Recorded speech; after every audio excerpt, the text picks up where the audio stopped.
This is a $50 million apartment. It has a cinema, a pool, a hydroponic farm, a medical bay, a classroom, a shooting range, and enough food stored to last 5 years. It is also located 200 feet underground in a decommissioned nuclear missile silo in Kansas. The man who built it is a retired Air Force officer. His name is Larry Hall, and he doesn't think he might need it. He knows he will. He is not alone. And once I show you what the world's wealthiest people have spent their private money building, not for you, not for the future, not for a press release, you will never look at a TED Talk about smart cities the same way again. In the last 4 videos, we documented 4 cities built by 4 billionaires.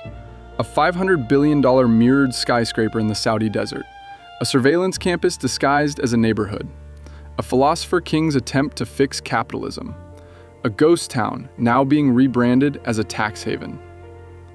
And at the end of the last video, I asked you, if the cities on the surface are failing, where is the smart money going?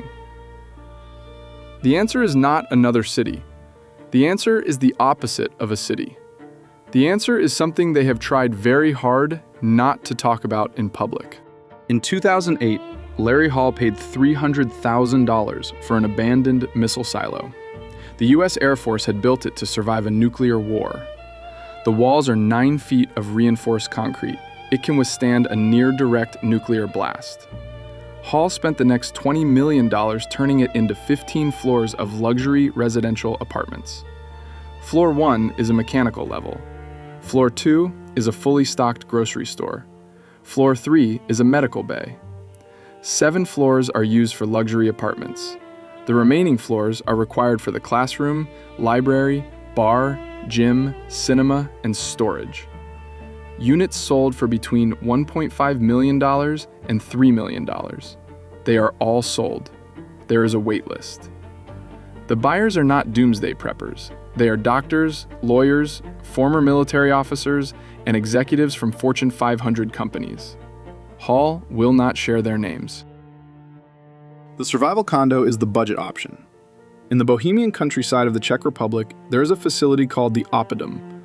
It occupies 77,500 square feet, roughly the size of a small luxury hotel, built into the bedrock of a former Cold War military compound. It has its own independent water source, its own power generation system, a private medical facility, a garage for 10 vehicles, and a penthouse apartment suite that makes the Kansas pool look modest. The buyer's identity is not publicly known. The reported asking price was above $1 billion. It was built for one family. One family. $1 billion. For a home they hope to never need. And if $1 billion is out of your range, there's a subscription model. In South Dakota, a company called Vivos acquired 575 decommissioned World War II ammunition bunkers on 9,000 acres of prairie. They sell each bunker for $25,000. Then you spend somewhere between $250,000 and $1 million personalizing it.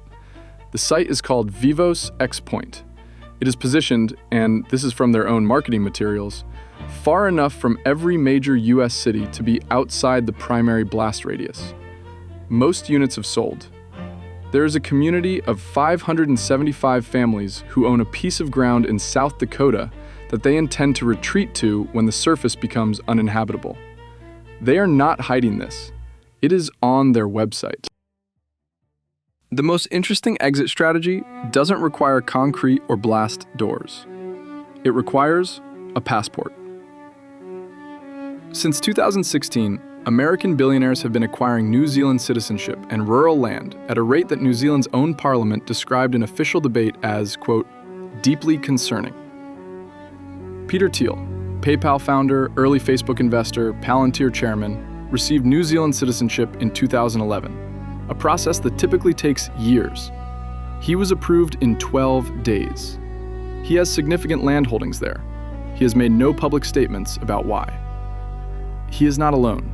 Reid Hoffman, LinkedIn's founder, told The New Yorker in 2017 that buying a New Zealand property had become apocalypse insurance for the Silicon Valley billionaire class. He said it like it was normal, because for them, it is.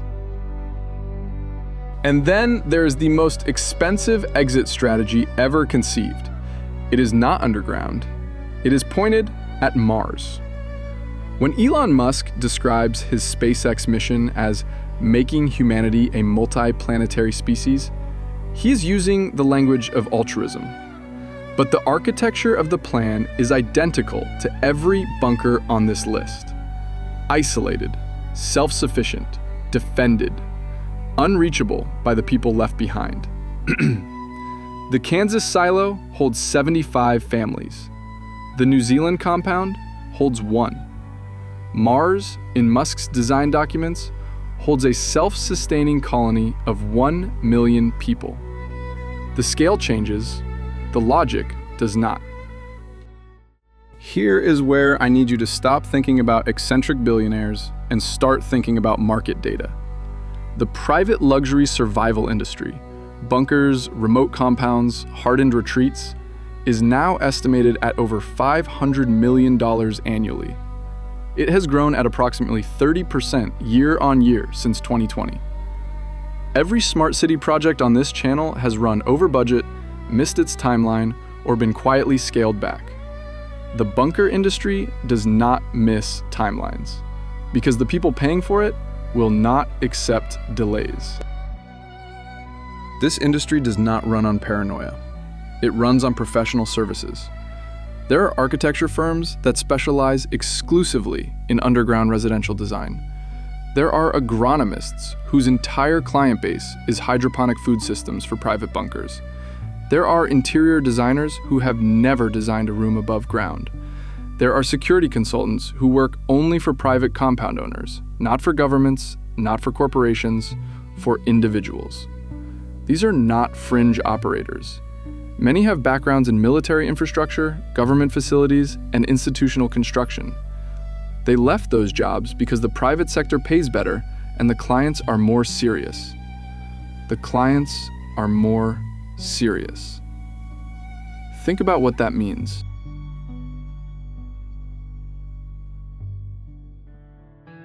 In The Big Short, the most important scene is not the market crash.